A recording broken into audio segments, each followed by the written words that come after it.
오늘 함께 볼 말씀 사무엘상 23장 15절에서 18절까지의 말씀입니다.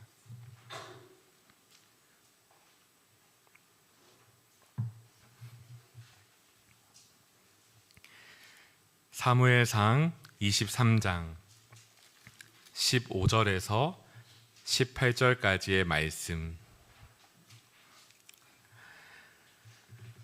넉절의 말씀인데요. 한 절씩 함께 교독하면 좋을 것 같습니다. 15절, 16절 나눠 읽겠습니다. 15절 말씀입니다. 다윗이 사울이 자기의 생명을 빼앗으려고 나온 것을 보았으므로 그가 십광야 수풀에 있었더니 사울의 아들 요나단이 일어나 수풀에 들어가서 다윗에게 이르러 그에게 하나님을 힘있게 의지하게 하였더니 곧 요나단이 그에게 이르기를 두려워하지 말라. 내 아버지 사울의 손이 내게 미치지 못할 것이요 너는 이스라엘 왕이 되고 나는 내 다음이 될 것을 내 아버지 사울도 안다 하니라. 두 사람이 여호와 앞에서 언약하고 다윗은 수풀에 머물고 요나단은 자기 집으로 돌아가니라. 아멘. 돌아오는 수요 예배를 준비하면서 제가 했던 행동 하나가 있습니다.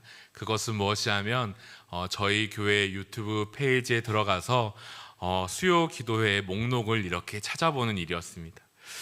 왜냐하면 제가 이제 이 본문을 이제 확정하고 마음에 이제 주고서요 이제 고민을 하는데 아무리 생각해도 최근에 이 말씀을 이 교회에서 들었던 것 같은 거예요. 정확히 이 본문 이 내용을 갖고서요. 그래서 제가 나의 꼼꼼함을 한번 발휘해야지 하고 유튜브 페이지를 열어서 제가 관리자 모드로 가능하니까 그 맨 처음부터 끝까지 분명 다 살폈거든요. 그런데 없는 거예요. 그래서 됐다. 근데 주일에 있으면 어떡하지? 주일을 막 찾아봤어요. 근데 주일을 찾아봤는데 없더라고요. 그래서 마음에 감사하다 하고 이제 주보에 제출하고 시간이 지났죠. 그런데 오늘이죠. 오늘 이 말씀을 또 준비하면서 이제 점심까지 먹고 돌아와서 이제 또 말씀을 보려고 하면서 유튜브에 그냥 한번 이제 이 제목을 한번 그냥 검색을 해봤습니다. 근데 검색을 해봤는데 담임 목사님 얼굴이 딱 떠오르는 거예요. 그래서 뭐지? 분명 없었는데 근데 제가 이상하게도 수요기도회고 23년 3월이었나요? 그때 이 목사님이 이 말씀을 듣고 전하신 말씀이 있으시더라고요. 그래서 제가 한 10초 고민하고 그 말씀을 은혜롭게 들었습니다. 그리고 그 말씀을 은혜롭게 들으면서 한 가지 평안이 찾아왔습니다. 어떤 것이냐면 그 말씀과 오늘 나눈 이야기는 아주 미묘한 차이가 있더라고요. 오늘 말씀의 제목은 하나님을 힘있게 의지하게 하는 삶. 담임 목사님이 하셨던 제목은 하나님을 힘입어 의지하는 삶. 주체가 다른 것이죠. 하나님을 어떻게 힘입게 의지하는가. 주체가 나인 것과 우리는 그것을 넘어서서 그 말씀과 함께 이제는 다른 사람을 향해 나아가면 참 좋겠다라는 생각이 오늘 이 시간 나눠집니다. 여기까지만 하면 너무 성공적이네요. 감사합니다. 이런 이야기 속에서요 함께 이야기를 좀 볼 텐데 하나님을 힘있게 의지하게 하는 삶이 이 성경 안에 있고 제가 참 좋아하는 본문이어서 좀 살펴보게 되었습니다.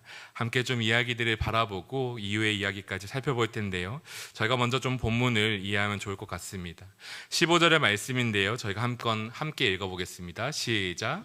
다윗이 사울이 자기의 생명을 빼앗으려고 나온 것을 보았으므로 그가 십광야 수풀에 있었더니. 오늘 본문의 시작은 간단하지만 분명한 정보들을 제공해주고 있습니다. 다윗이 사울을 피하고 있다라고 말하는 것이죠. 다윗이 사울을 피하여 저희는 어딘지 알지 못하지만 십광야 그 숲을 어딘가에 있다고 말합니다. 그리고 또 한 가지는 다윗이 사울을 피한 이유도 함께 말하는데 그 피한 이유는 본문 그대로 옮겨오면 자기의 생명을 빼앗으려고 자기에게 다가오는 그 사울을 피하고 있다라고 말합니다.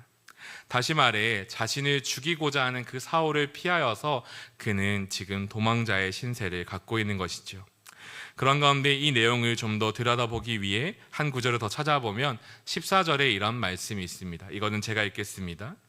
그 하루 앞절인데요, 다윗이 광야의 요새에도 있었고 또 십광야 산골에도 머물렀으므로 사울이 매일 찾되 하나님이 그를 그의 손에 넘기지 아니하시리라. 사울이 매일 찾되 언제부터였는지는 알 수 없지만요, 이 성경의 이야기를 볼 때에도 그 사울이 다윗을 계속해서 찾고 불러내고 그가 오지 않아 그를 찾아가는 그런 풍경들이 보이는데요, 그 사울이 매일 찾고 그를 죽이려고 하는 그 현장이 다윗의 삶 가운데 놓여 있습니다. 다윗의 삶은 이러한 해프닝이 이루어지는데 단 하루로 그치지 않고 여러 날 또 오랜 기간에 반복되어지는데, 그런 다윗의 심정을 시편의 곳곳에 기록이 되어 있더라고요. 시편 57편 4절 말씀인데요, 저희가 이것을 함께 읽어보면 좋겠습니다. 함께 읽겠습니다. 시작. 내 영혼이 사자들 가운데 살며 내가 불사르는 자들 중에 누웠으니 곧 사람의 아들 중에라. 그들의 귀는 창과 화살이요 그들의 혀는 날카로운 칼 같도다. 뭐라고 말합니까? 내 영혼이 사자들 가운데에서 살고 있다라고 말합니다. 내가 불사르는 자들 중에 놓여 있다라고 말합니다. 이러한 표현이 또 다음 구절이에요. 이제 시편 142편 6절과 7절의 말씀에도 이런 표현이 있는데, 이건 제가 읽겠습니다. 나의 부르짖음을 들으소서. 나는 심히 비천하니이다. 나를 핍박하는 자들에게서 나를 건지소서. 그들은 나보다 강하니이다. 내 영혼을 옥에서 이끌어내사 주의 이름을 감사하게 하소서. 주께서 나에게 갚아주시리니 의인들이 나를 두르리이다. 이 부르짖음, 이 고백이 다윗의 고백이었습니다.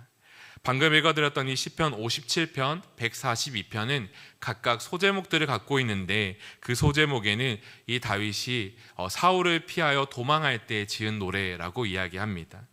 언제인지는 모르지만 그 도망치던 그 삶, 그 배경, 오늘의 이야기도 그 연장에서요, 함께하는 다윗의 심정을 우리가 간접적으로 들여다볼 수 있는 구절인 것이죠. 저희의 경험을 꼭 말하지 않더라도 누군가에 쫓기는 삶은 좋은 삶은 아닌 것 같습니다. 누군가에게 그런데 매일마다 쫓기어서 그것이 사랑이 아니라 증오이고, 그 증오를 비롯되어서 우리의 마음에 두려움을 주는 일들이라면 얼마나 불편하겠습니까? 그런 불편함이 다윗에게는 비천함이 되고 핍박받는 삶이 되고, 그러고 인하여서 구할 곳이 없어 하나님께 기대어 하나님께 기도하며 부르짖고 있는 것을 보여주는데요, 이러한 삶을 보면 참 어둡다라고 말할 수 있죠. 다윗의 인생 그래프를 그려다보면 여러 관점으로 이 위아래를 표현할 수 있겠지만, 감정적이고 또 우리와 같이 생각해 볼 때면 지금 현재 다윗의 삶은 결코 평안하거나 안정적이지는 않은 것 같습니다. 안정을 찾을 수 없는 도망자의 신분으로 달려가고 있는 것, 그것이 다윗인데, 그런 그에게 누군가가 찾아옵니다. 그는 누구입니까? 그 사람은 바로 그의 친구라 잘 알려져 있는 요나단인 것이죠. 16절의 말씀을 저희가 함께 읽겠습니다. 시작. 사울의 아들 요나단이 일어나 스풀에 들어가서 다윗에게 이르러 그에게 하나님을 힘있게 의지하게 하였는데. 그렇습니다. 요나단의 모습은 무엇이냐면, 이제 그 수풀에 도망친 다윗에게 찾아와 그 곁에 함께 서고, 그리고 함께 서서 그에게 전하는 말과 행동이 있는 것입니다. 무엇입니까? 하나님을 힘있게 의지하게 하였다라는 것이죠. 하나님을 힘있게 의지하도록 그가 찾아갔고, 그 찾아간 곳에서 요나단을 다윗을 일으켜 세우며 하나님을 또 한 번 의지하게 하도록 도우는 사건, 그것이 오늘 본문에 드러납니다. 그러면서 요나단의 말과 행동이요 그 뒤에 이어지는데 이렇습니다. 17절 18절 말씀과 함께 제가 이야기 드리겠습니다. 곧 요나단이 그에게 이르기를 두려워하지 말라. 이 요나단을 먼저 두려워하지 말라 말합니다. 내 아버지 사울의 손이 너에게 절대로 미치지 못할 것이다 라고 이야기합니다. 너는 이스라엘의 왕이 되고 나는 내 다음이 될 것을 내 아버지 사울도 사실은 알고 있다. 그래서 두려워서 자꾸 너를 해치려 하는 것이다. 이 요나단이 말합니다. 요나단의 이 말을 얼마나 영향력이 있는 말일까 싶지만서도요, 그러나 요나단의 이 말은 잠깐이지만 그럼에도 그의 삶에 전해집니다. 두려워하지 말라. 내 친구여, 두려워하지 말라. 하나님이 너와 함께 하셔서 사울의 손이 너를 미치지 못할 거야. 하나님이 너에게 약속하셨던 것, 하나님이 내게 기름 부으셨던 것, 하나님의 뜻이 너와 함께 하신 그대로 너가 이스라엘의 왕이 될 것이다 라고 이 요나단이 곁에서 말해줍니다. 그리고 그것을 어찌 보면 그 상황에서 이성적으로 볼 때, 우리적으로 볼 때 가장 큰 원수가 될 수 있는 이 요나단이 분명하게 말해주는 것이죠. 너가 이스라엘 왕이 되고 나는 그 다음이 될 것이다. 그러니 나도 그리고 너를 위협하는 사울도 두려워하지 말라. 그리고 18절 그의 행동이 묻어나는데요, 이렇습니다. 두 사람이 여호와 앞에서 언약하고 다윗은 수풀에 머물고 요나단은 자기 집으로 돌아가니라.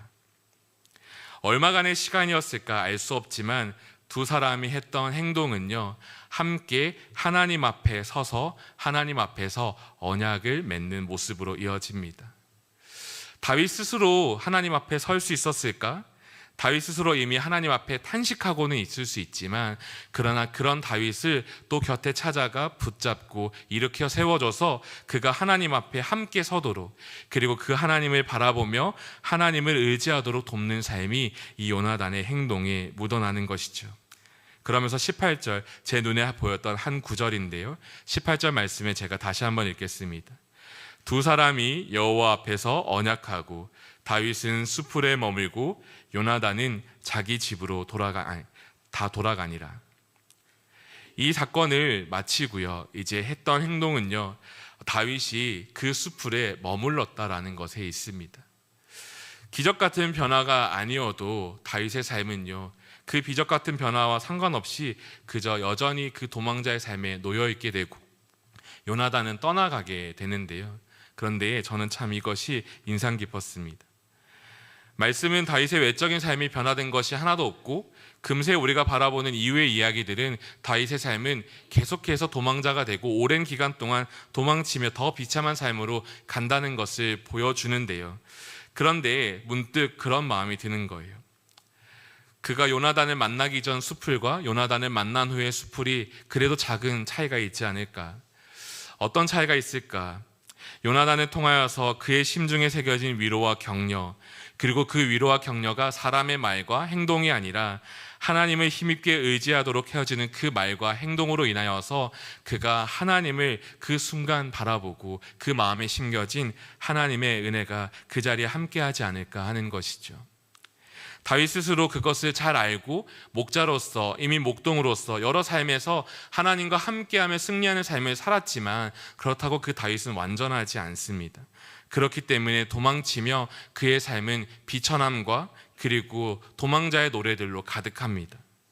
하나님을 향하여 부르짖기만 한 그 삶 속에서요, 그런데 그가 하나님을 의지하게 했던 하나의 사건이 저는 이 요나단의 행동과 말이 담겨 있다라고 보는 것이죠. 이러한 내용을 정리해보면 무엇일까요? 저는 요나단을 통하여서 다윗이 변화되었다라고 고백하고 싶습니다. 다윗을 넘어지게 하는 사망, 어둠, 그 모든 그 권세로부터 다윗이 요나단이라는 한 사람을 만나서 무엇으로 향해 갑니까? 생명과 빛이 되시는 그 하나님 앞에 달려나아가는 것을 경험하는 것이죠. 그런데 그 일이 어떻게 이루어졌습니까? 다윗 스스로 이루어진 것이 아니라 하나님의 일하심 속에서 한 사람 요나단과의 만남을 통해 그 일이 이루어졌다라고 오늘 성경은 말합니다. 저는 그래서 오늘 말씀과 함께 이 시간 고백하기 원합니다. 우리 함께 여호와를, 우리 함께 하나님을 의지하게 하는 삶이 되기를 이 시간 같이 기도하기를 원합니다. 계속해서 말씀을 좀 더 살펴볼 텐데요, 이 요나단의 삶이요, 단순히 다윗에게만 적용되는 것이 아니었습니다. 그 삶이 어디로 향하냐면 사울과의 이야기로 좀 이어지는데요, 그 이야기를 다 말할 수는 없기에 몇몇 구절만 좀 보겠습니다. 우리 사무엘상 19장 4절 5절 말씀인데요, 우리 이 말씀을 같이 한번 읽어보면 좋을 것 같습니다. 함께 읽겠습니다. 시작. 요나단이 그의 아버지 사울에게 다윗을 칭찬하여 이르되 원하건대 왕은 신하 다윗에게 범죄하지 마옵소서. 그는 왕께 득죄하지 아니하였고 그가 왕께 행한 일은 심히 선함이니이다. 그가 자기 생명을 아끼지 아니하고 블레셋 사람을 죽였고 여호와께서는 온 이스라엘을 위하여 큰 구원을 이루셨으므로 왕이 이를 보고 기뻐하셨거늘 어찌 까닭 없이 다윗을 죽여 무죄한 피를 흘려 범죄하려 하시나이까. 이전에 다윗이 영웅이 되고 이미 그로 인하여서 사울에게 미움받기 시작하며 다윗은 이미 몇 번 죽을 뻔한 위기를 지나가게 됩니다. 그런 가운데 다시 사울과 다윗이 만나게 되는 장면으로 이어지는데, 그 가운데에 이 요나단이 사울에게 찾아가서 말하는 것이 우리가 함께 읽었던 이 내용입니다. 다윗이 칭찬하여 이르되 왕은 신하 다윗에게 범죄하지 마옵소서, 그러면서 이런저런 이야기를 하는 것이죠. 그런데 놀라운 것은 무엇인지 아십니까? 이 말을 들은 사울의 반응이 조금은 독특한 것입니다. 그것은 6절의 말씀인데요, 이 6절 말씀도 함께 읽어보겠습니다. 시작. 사울이 요나단의 말을 듣고 맹세하되 여호와께서 살아계심을 두고 맹세하거니와 그가 죽임을 당하지 아니하리라.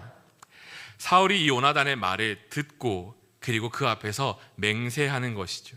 여호와께서 살아계심을 두고 맹세하거니와 그가 죽임을 당하지 아니하리라. 저는 이 고백을 이제 과거에 본 적이 있었는데 어떻게 들렸는가 하면, 그 요나단의 말을 통하여 이 사울이 절제할 수 없는 죄의 충동들 속에서 그가 멈춰섰다라고 생각을 했습니다.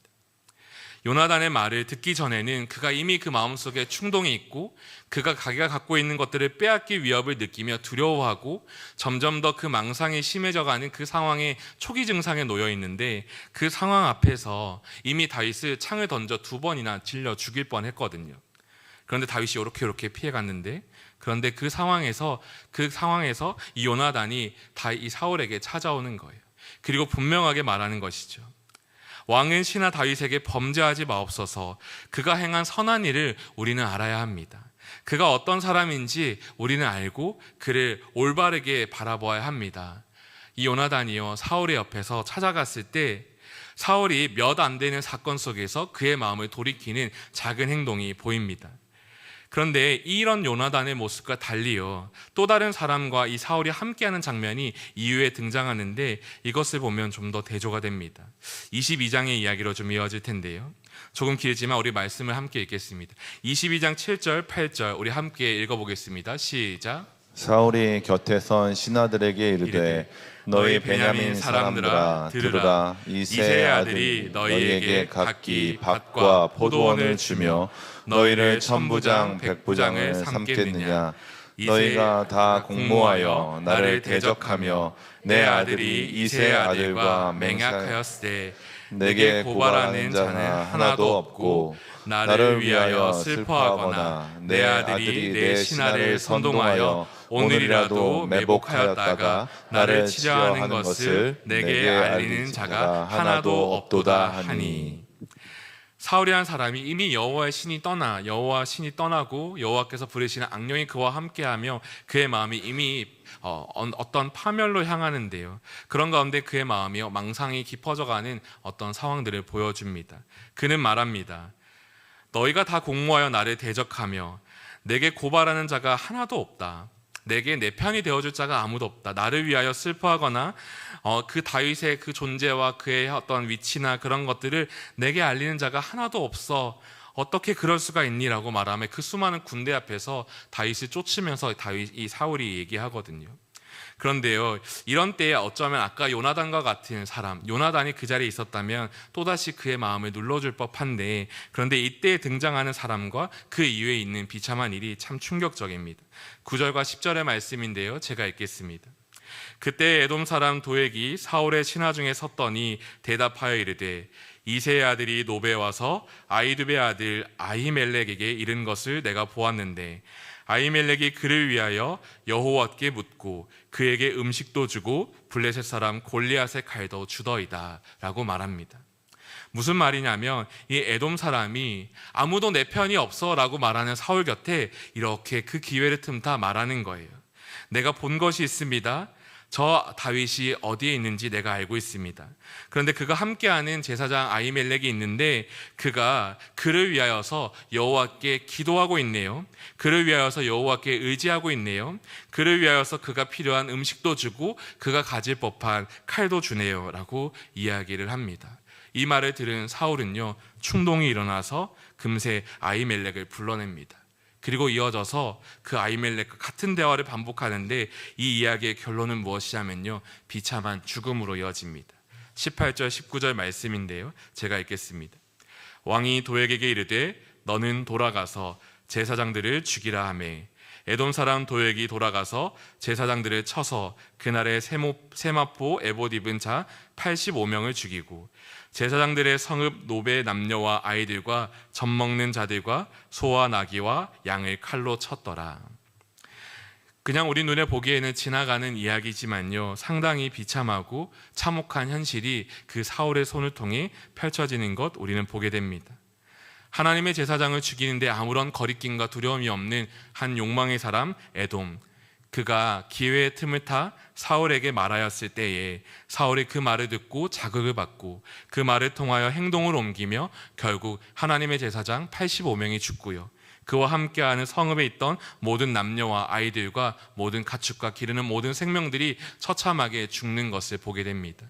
이것은 하나님의 말씀하셔서 진멸하게 하시며 거룩하게 하시는 그런 성전과는 전혀 무관하게 그저 욕망과 욕망이 함께 만나 비참하게 이루어지는 죄의 참혹한 현실인 것이죠. 사울은요, 항상 이럴 준비가 되어 있던 사람이었습니다. 이럴 준비가 점점 더 깊어져 가던 사람이었습니다.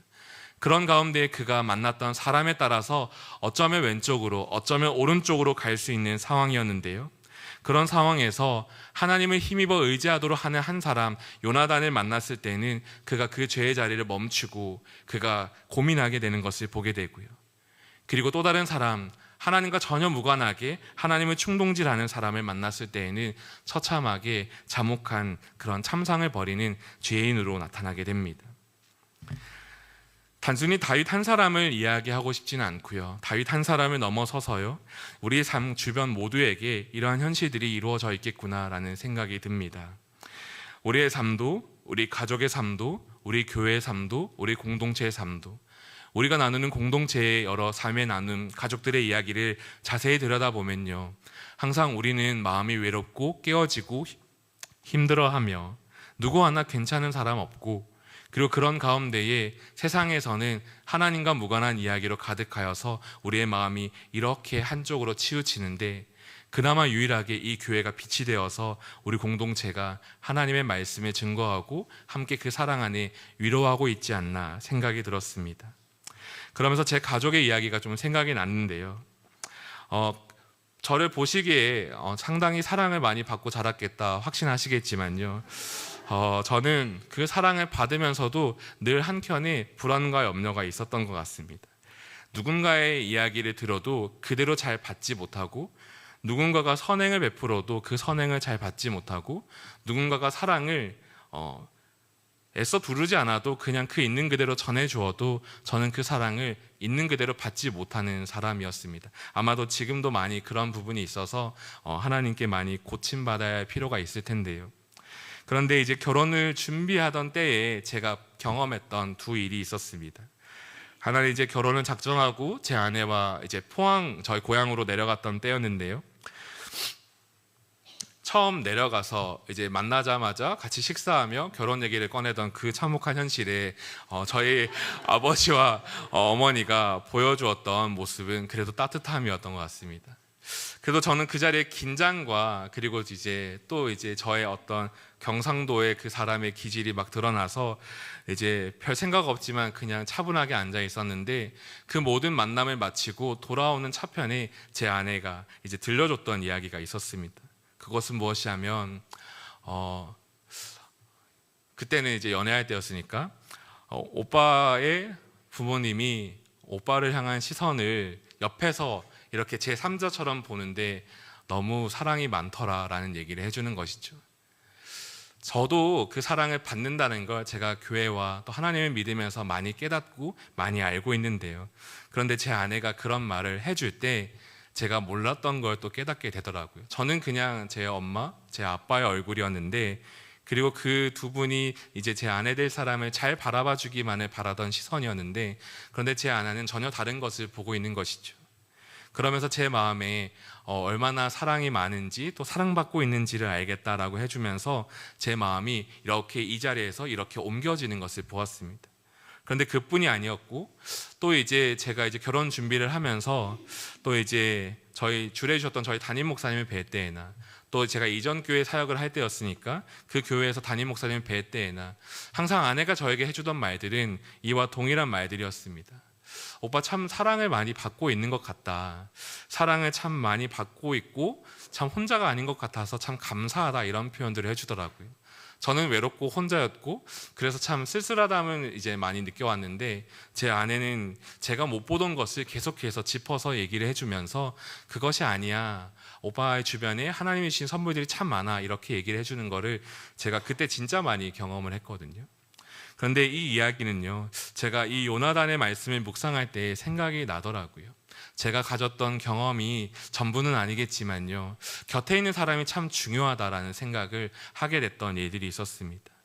물론 그 곁에 있는 사람이 중요하지만 그가 해주는 이야기 속에서요, 그가 뭐 대단한 행동을 하지 않아도, 그가 대단한 것을 내게 주어주지 않아도 그가 하나님 안에서 내가 볼 것을 보게 하고, 그가 하나님 안에서 내가 취할 것을 취하게 하고, 하나님의 말씀을 기억하게 하고, 하나님의 말씀 안에서 내가 뛰놀며 거하며 내가 온전하게 되어질 수 있도록 그 이야기해 주는 것들이 내 삶을 어느 자리로 옮겨가는지를 제가 경험하면서 지금도 평안과 기쁨이 가득한데요, 그런 삶이 이 사울에게도, 그리고 그런 삶이 이 다윗에게도 필요했는데 그것이 나타났던 것이지요.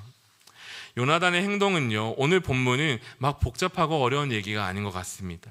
그런데 그에게 분명하게 이야기를 하죠. 이 다윗이 숲을 가운데 거하면서 깊은 어둠과 죽음 가운데 거하였는데, 그런데 그가 홀로 하나님을 의지하며 잘 선 것이 아니라 힘든 그 상황에, 그 숲을 가운데 요나단이 찾아왔고, 요나단을 통하여서 다시금 하나님을 힘있게 의지하게 되자 그가 하나님 앞에 서서 하나님을 바라보게 되는 일들이 있었더라라고 하는 것입니다. 그래서 다시 한번 말하는 것이죠. 저는 저희가 요나단과 같은 동역자가 되기를 이 시간 소망합니다. 우리의 기도 제목 가운데 이야기하는 것들이 있죠. 요나단과 같은 그런 동역자를 나도 만나기 원합니다. 이것은 너무나도 필요합니다. 그리고 오늘도 기도하면 좋을 것 같습니다. 그러나 그것만을 바라는 것이 아니라요, 우리의 삶은요, 하나님의 부르심은 항상 그 자리를 넘어서서 우리가 이제 받은 은혜를 간직하고 그 자리를 넘어서서 이제 다른 일을 바라보며 그를 격려하고 위로하는 삶인 줄 저는 믿습니다. 지난 이제 수요 기도회들을 준비하면서 사실 먼저 보았던 말씀이 있습니다. 무엇이냐면요, 이제 바울의 기도들을 제가 살펴보는 일이었습니다. 에베소서 말씀, 그리고 이제 빌립보서 말씀, 그리고 그냥 순차적으로 이제 골로새서를 펼치고 또 그곳에 담긴 기도문을 보는데요, 이 기도문에 담긴 이 바울의 모습도 요나단과 전혀 다르지 않더라고요. 우리 골로새서 1장 9절과 10절 함께 읽어보기 원합니다. 함께 읽겠습니다. 시작. 이로써 우리도 듣던 날부터 너희를 위하여 기도하기를 그치지 아니하고 고나노니, 너희로 하여금 모든 신령한 지혜와 총명에 하나님의 뜻을 아는 것으로 채우게 하시고, 주께 합당하게 행하여 범사에 기쁘시게 하고 모든 선한 일에 열매를 맺게 하시며 하나님을 아는 것에 자라게 우리 하시고. 12절까지 읽겠습니다.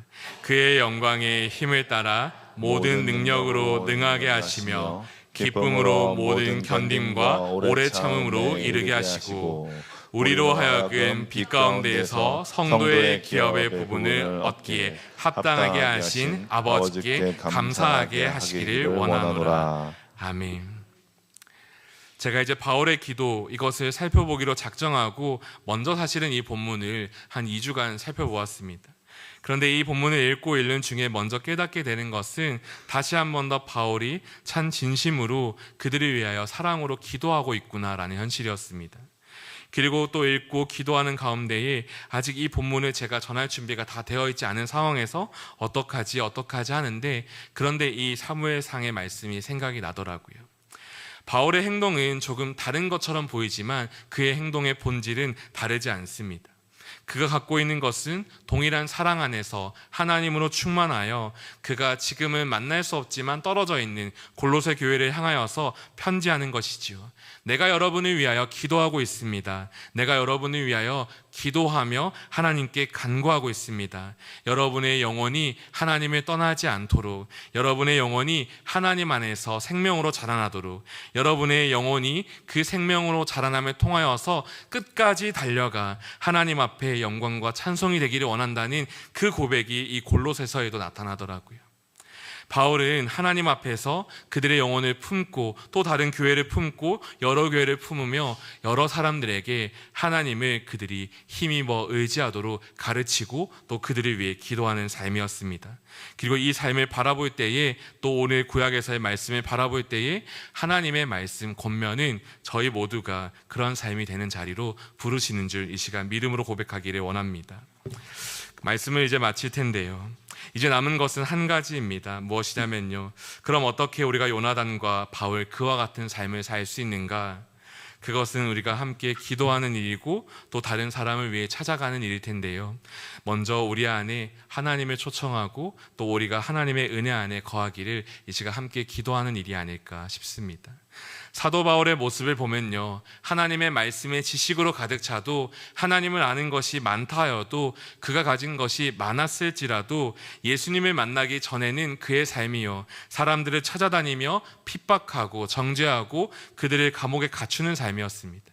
그러나 그가 예수 그리스도를 만났을 때 참 빛이요 참 생명이신 예수 그리스도를 알고 그 예수 그리스도로 충만하여졌을 때 그의 삶은 다른 사람들에게 찾아가서 그 빛을 전하고 증거하는 삶이었습니다. 그래서 이 시간 함께 기도하기를 원합니다. 먼저 우리가 충만하여지기를, 그리고 우리의 삶이 기도가 넘어서서 깊어져가는 삶 속에서 다른 일을 충만케 하는 삶이 되기를 이 시간 함께 기도하고 싶습니다.